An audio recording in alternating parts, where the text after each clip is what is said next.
I'm not going to talk about the hiatus. I'm not going to talk about the hiatus. Okay, fine. My bad, folks. The 1 week break turned into 3 weeks. It's been a busy travel season. I'm taking some extra classes for professional development. And believe it or not, I have finally broken ground on my book. If you're tuning in and you've been part of any of my discussions on measuring the unmeasurable and developing meaningful key performance indicators for safety, you're in luck. A book is on its way. At some point. I'll keep you posted.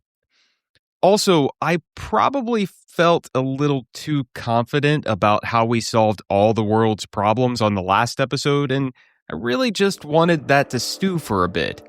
If you missed it, go back and check out episode 210. Anyway, I got a little reprieve right now to get some content created, so let's jump right in. It's an all-new Prove It To Me.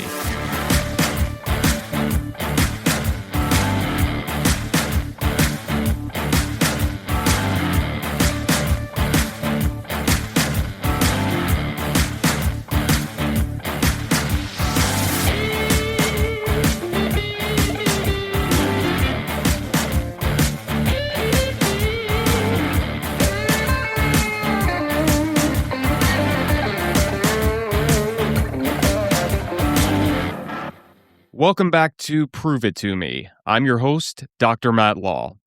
We are rolling into episode 211, and today we have a fascinating one. This is a topic that is incredibly close to home for me. If you've followed my work, you know I spent years researching occupational risk perceptions among foreign-born construction workers right here in Central Florida for my doctoral study. So, whenever a new paper drops about how we measure and quantify the way workers perceive hazards, I am all over it. But before we dive in, I have to give a quick shout out to my good friend Wyatt Bradbury for sending this paper my way. Now, Wyatt calls himself a listener of the podcast, which, if you know Wyatt, is a bit of a stretch. He's a listener in the sense that he self-admittedly never actually listens to the episodes. Instead, he waits until the weekend, and I end up giving him the lowdown over the phone while I enjoy a glass of bourbon. You all might remember him from our 2025 year in review back on episode 117. Wyatt, if you are actually listening to this, which you aren't, thank you for the recommendation. I'll catch you this weekend to explain it to you. All right, let's get into the research. The paper we are looking at today is titled Understanding Construction Workers' Risk Perception Using Neurophysiological Responses. It was published in the Journal of Computing in Civil Engineering in 2024 by a research team out of Purdue University. Now, I want to take our time with this one because the premise is brilliant, the science is dense, and the intent behind it is something I have a ton of respect for. We're going to do a deep dive into how they conducted this study, look at their findings, and then because this is Prove It To Me, we're going to put it through a highly critical, no BS reality check to see if this is something we can actually use in the field. Let's get to it. Now, I want to set the stage here. Why was this study conducted in the first place? Well, the construction industry has a massive problem, and it's not a secret to anyone listening. According to the U.S. Bureau of Labor Statistics, the number of fatal injuries in the construction sector climbed by 32.4% between 2011 and 2020. Despite all our safety training, all our site inspections, and all our toolbox talks, the trend is going the wrong way. There is this assumption that part of this comes down to situational awareness and something called inattentional blindness. Inattentional blindness is a cognitive failure where a worker might be looking right at a hazard, but their brain doesn't actually register it because their attention is engaged in another task. We've historically focused on tracking whether a worker sees a hazard, but these researchers correctly pointed out that visual attention does not inherently indicate hazard identification. You have to actually perceive the risk to act on it. Now, in my own research, I relied on validated instruments like the Construction Worker Risk Perception, or COWRP, scale to quantify how workers perceive the probability and severity of a hazard. It's a great tool that relies on surveys, but these researchers at Purdue wanted to take it a step further. They asked, instead of relying on surveys to measure risk perception, what if we just scan their brains to see how they perceive the risk in real time? To pull this off, the researchers used a technology called functional near-infrared spectroscopy, or fNIRS for short. Now, I don't want to lose you in the weeds here, so let's keep the tech explanation simple. fNIRS is a non-invasive optical neuroimaging approach. It essentially shines near-infrared light into the scalp to measure changes in oxygenated and deoxygenated hemoglobin in your brain tissues. When a specific part of your brain works harder, blood flow to that area increases, and the fNIRS sensors pick up on that hemodynamic change. They opted for this over EEG because fNIRS has superior spatial resolution, meaning they could map the exact brain regions lighting up with much greater precision. Here is how the experiment worked. They didn't want to use standard low-quality virtual reality because it lacks ecological validity. So they went out to actual construction sites in the Washington, D.C. and Northern Virginia areas and recorded 6 different scenarios using an Insta360 1X camera. This camera has ultra-wide fisheye lenses and captures high-quality 360-degree video and audio. The scenarios included dynamic hazards like a struck-by incident with a concrete block, overhead crane operations, and fall hazards on ladders. They strapped HTC Vive Pro Eye VR headsets onto 30 actual construction workers, not college students, and put a bright wearable fNIRS skull cap on them. The headset had a 110-degree field of view, so the workers had to physically turn their heads and bodies to scan the environment, just like they would on a real job site. The workers would watch a 30-second scenario. The screen would go blank, and they had to verbally report the hazard they just saw. While this was happening, the fNIRS cap was pulling data from their brain cortices at 10 hertz. The researchers then took all this brain data and fed it into an automated machine learning program, testing 15 different classification algorithms to see which one could best predict if a worker was perceiving risk. The results were genuinely impressive for a lab setting. An algorithm called CatBoost crushed the competition, achieving a 90.3% accuracy rate in classifying whether a worker perceived the risk. But here is where the study gets really interesting. By tracking where the blood was flowing, they identified 4 distinct anatomical locations of the brain that lit up during risk perception: the prefrontal cortex, the frontal eye fields, the primary motor cortex, and the primary auditory cortex. The prefrontal cortex makes sense. That's decision-making and cognitive processing. The frontal eye fields control visual attention, and the motor cortex controls movement, which tracks perfectly since the workers were actively scanning a 360-degree environment. But the auditory cortex? That's the part of the brain responsible for perceiving sound. The researchers found a significant correlation indicating that workers were actively relying on auditory cues to figure out where a hazard was coming from so they could direct their visual attention to it. In one scenario, a worker drops a concrete brick on a scaffold and it breaks. The workers who successfully identified the hazard had much stronger and faster brain activation in their auditory cortex the second they heard that brick snap. The authors conclude that auditory perception has been massively underestimated in construction safety. They argue that if we want to improve situational awareness, we need to understand how visual and auditory cues work together in the brain. And honestly, they aren't wrong. The cognitive science here is incredibly sound, and I love seeing research that digs into how and why of human behavior. However, this is where we have to pivot, because if you read this paper and immediately think, great, let's buy some fNIRS caps and start monitoring our workers' brains to prevent accidents, you are going to be in for a very, very rough time. Let's do the reality check. As a researcher who has spent years diving into how construction workers perceive risk, I applaud this study. But as an EHS professional and someone who has actually spent time managing safety on real-world operations, I have to throw up a few massive red flags regarding the practical application of this technology. Let's start with the most obvious roadblock, the hardware.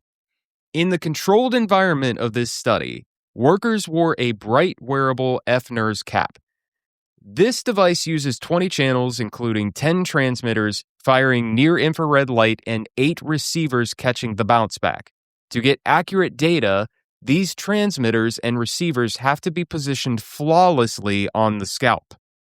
Now, imagine taking that piece of highly sensitive scientific equipment and trying to shove it underneath a hard hat on a 95-degree day in July, while a worker is sweating profusely, tying rebar, and moving their head constantly. The authors mention that fNIRS has low sensitivity to body movements, but there is a canyon of difference between a stationary worker wearing a VR headset in a lab and a guy working a jackhammer in the dirt. The physical interference of the hardware alone makes field application a complete non-starter for the foreseeable future. Next, we have to talk about time, specifically the latency issue. Construction hazards unfold in fractions of a second. The primary physiological metric being measured in this study is hemodynamic response, the physical flow of oxygenated blood into brain tissues. Well, guess what? Blood doesn't teleport. The researchers openly acknowledge that hemodynamic response has a latency effect of 5 to 10 seconds. Let that sink in. 5 to 10 seconds. I don't know about you, but if I'm out fishing in my John boat and I hear a gator splash near the hull, I don't need 5 to 10 seconds for my brain to tell me to reel in and move. In construction, a 5-second delay isn't a safety intervention. It's a post-incident autopsy report. My third major issue with the practical application of this is the messiness of real-world data.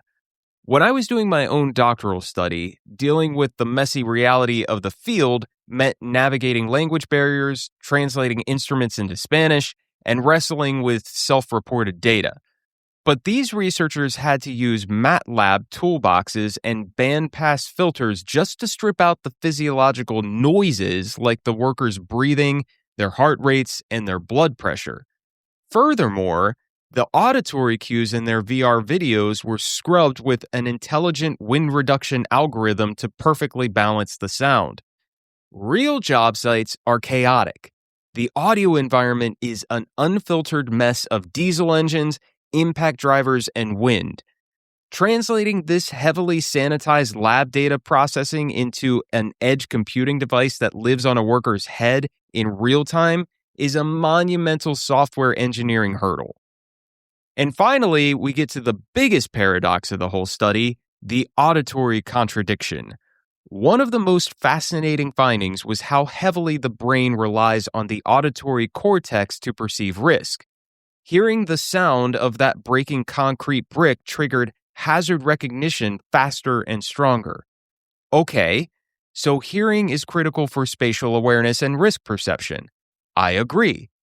But What is the one thing we require workers to do on almost every loud construction site? Put in hearing protection. There is a glaring real-world variable missing from this conversation. If auditory cues are that vital to the risk perception process in the brain, how does standard safety PPE impact a worker's neurological ability to identify hazards? If a worker is wearing heavy muffs or foam plugs, are we artificially inducing inattentional blindness because their auditory cortex isn't getting the stimulus it needs to tell the frontal eye fields where to look? That is the question I want to see answered in the next study. All right, so we've torn apart the practical application of the tech, but I don't want to leave you with just a critique.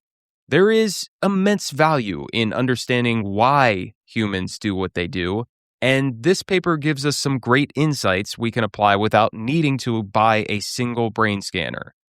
Here are your practical takeaways for this week. Number 1, you don't need a brain scanner to understand your workforce's vulnerabilities. In my doctoral study, I found that demographic factors like birthplace and age have a statistically significant relationship with how a worker perceives risk on the job. We know risk perception is a leading indicator of injuries and fatalities, and it can be improved through targeted, culturally appropriate training. Talk to your people, understand their backgrounds, and tailor your safety communication to bridge those gaps organically. Number 2, look critically at your PPE. Obviously, we must protect our workers' hearing. That is non-negotiable, but we need to be smart about it. Are you over-attenuating? If a worker only needs a 15 noise reduction rating plug for their exposure, don't force them into a 33 NRR muff that completely isolates them from their environment. Consider active listening or level-dependent hearing protection that blocks harmful impact noise but allows ambient voices and environmental cues to pass through. You are protecting their eardrums, but you are also feeding their auditory cortex the data it needs to keep them situationally aware. Number 3, beware the shiny object syndrome. In my day job, I deal with a lot of safety technology, and I see this all the time. Vendors will take a concept like neuromonitoring, wrap it in a slick sales pitch, and try to sell you a wearable device that promises to predict accidents before they happen. This study is a perfect reminder that just because the science is valid in a pristine, climate-controlled laboratory does not mean it is ready for the mud, sweat, and chaos of a Tuesday morning concrete pour. That is going to do it for episode 211. Wyatt, if you are listening, I hope you enjoyed the summary. I'll expect you to buy the first round next time we meet to pay me back for reading the whole paper. If you folks got something out of today's conversation, please take a second to rate and review the podcast on Apple Podcasts, Spotify, or wherever you get your shows. It truly is the best way to help other safety professionals find this information and keep our industry moving forward. Be sure to check out the show notes for a link to the original Purdue University study, as well as a link to my doctoral study on risk perceptions, if you want to dig into the data yourself. As always, if you have research you want to share, a topic you want torn apart, or if you just want to argue with me about how I interpret academic studies, send me an email at contact@proveitpod.com. Until next time, I'm Dr. Matt Law. Stay safe, keep asking the right questions, and I'll catch you on the next one.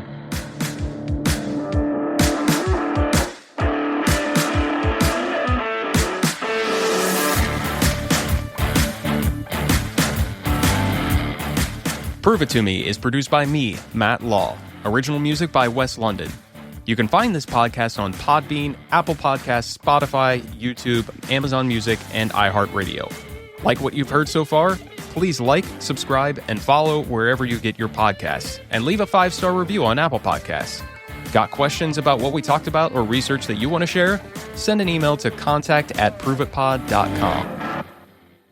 The views and opinions expressed in this podcast are those of the host and its guests and do not necessarily represent the official position, opinion, or strategies of their employers or companies. Examples of research and data analysis discussed within this podcast are only examples. They should not be utilized in the real world as the only solution available, as they are based on very limited, often single use case, and sometimes dated information. Assumptions made within this discussion about research and data analyses are not necessarily representative of the position of the host, the guests, or their employers or companies. No part of this podcast may be reproduced, stored in a retrieval system, or transmitted in any form or by any means, mechanical, electronic, recording, or otherwise, without prior written permission of the creator of the podcast. The presentation of the content by the guests does not necessarily constitute an active endorsement of the content by the host. According to the U.S. Bureau of Labor Statistics, Damn it, Wyatt.